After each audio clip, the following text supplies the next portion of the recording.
kekuatan atau pengolahan pikiran, perasaan, nafsu, dan setiap keadaan mental yang hebat dan luar. Pendapat lain menyebutkan emosi berasal dari bahasa Latin, yaitu emovol, yang berarti bergerak menjauh. Kata ini dapat diartikan bahwa kecenderungan bertindak merupakan hal yang mutlak dalam emosi. Emosi merujuk pada suatu perasaan yang berkaitan dengan keadaan biologis dan psikologis dan serangkaian kecenderungan untuk bertindak. Assalamualaikum warahmatullahi wabarakatuh. Di sini saya akan menjelaskan tentang aspek-aspek kecerdasan emosi. Yang pertama, mengenali emosi diri. Mengenali emosi diri sendiri merupakan suatu kemampuan untuk mengenali perasaan sewaktu perasaan itu terjadi. Kemampuan ini merupakan dasar dari kecerdasan emosional. Menurut para ahli psikologi, menyebutkan kesadaran diri sebagai metamod, yaitu kesadaran seseorang akan emosinya sendiri. Yang kedua, mengelola emosi. Mengelola emosi merupakan kemampuan individu dalam mengenai perasaan agar dapat terungkap dengan tepat atau selaras, sehingga tercapai keseimbangan dalam diri individu. Menjaga agar emosi yang merisaukan tetap terkendali merupakan kunci menuju kesejahteraan emosi. Kemampuan ini mencakup kemampuan untuk menghibur diri sendiri, melepaskan kecemasan, kemurungan, atau ketersinggungan. Yang ketiga, memotivasi diri sendiri.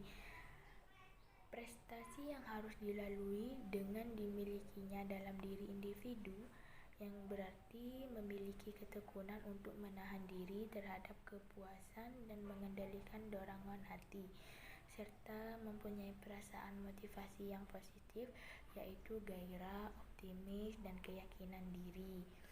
Dan yang keempat, mengenali emosi orang lain. Kemampuan untuk mengenali emosi orang lain tersebut juga empati. Menurut Goleman 2002, kemampuan seseorang untuk mengenali orang lain atau peduli menunjukkan kemampuan empati seseorang. Individu yang memiliki kemampuan empati lebih mampu menangkap sinyal-sinyal sosial yang tersembunyi yang mengisyaratkan apa-apa yang dibutuhkan orang lain. Dan yang kelima, membina hubungan. Keampuan dalam membina hubungan merupakan suatu keterampilan yang menuju popularitas, kepemimpinan, dan keberhasilan antar pribadi. Misalnya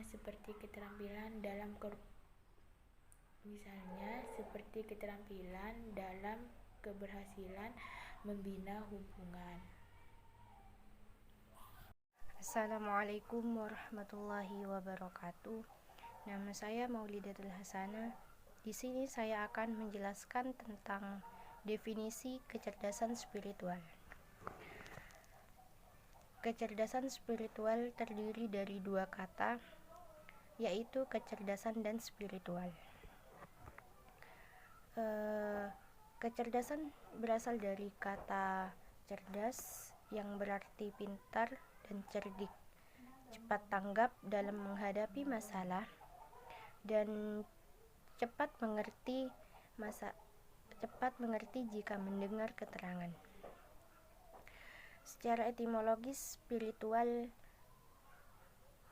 spiritualitas dan atau spiritualisme berasal dari kata spirit. Makna dari kata spirit dalam Kamus Besar Bahasa Indonesia dijelaskan bahwa spirit memiliki arti semangat, jiwa, sukma, dan roh. Kecerdasan spiritual adalah semangat atau dorongan yang kuat yang dimiliki jiwa atau rohani melalui tatanan moral yang benar-benar luhur dan agung. Dasar bagi moral, semangat jiwa seseorang dalam menjalankan kehidupan. Menurut Dana Zohar, kecerdasan spiritual adalah kecerdasan yang bertumpu pada bagian diri kita yang berhubungan dengan kearifan di luar ego atau jiwa sadar.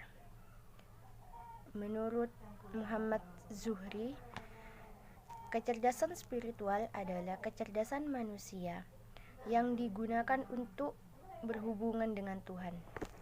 Sementara menurut Khalil Kihafari, kecerdasan spiritual adalah fakultas dari dimensi non-material kita yang disebut ruh manusia.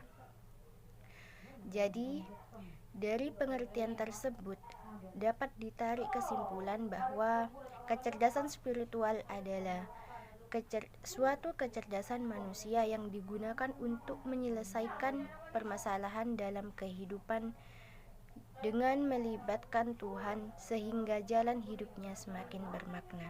Sekian dari saya. Wassalamualaikum warahmatullahi wabarakatuh. Assalamualaikum warahmatullahi wabarakatuh. Di sini saya Khairul Anwar akan menjelaskan tentang aspek-aspek kecerdasan spiritual.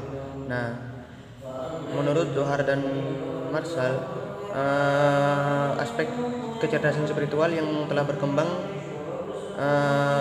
antara lain adalah satu, bersifat fleksibel, yaitu mampu berpendapat secara aktif dan spontan. Kemudian yang kedua adalah memiliki kesadaran. Nah, kesadaran ini adalah mengetahui apa yang dirasakan pada suatu saat dan menggunakannya untuk memandu pengambilan. Memandu pengambilan ini adalah memandu pengambilan keputusannya sendiri, seperti itu. Kemudian yang ketiga adalah memiliki kemampuan untuk menghadapi penderitaan dan mengambil hikmah darinya. Nah, kemudian yang keempat adalah ikhlas dan tawakal untuk menghadapi dan mengatasi rasa sakit atau masalah yang ada.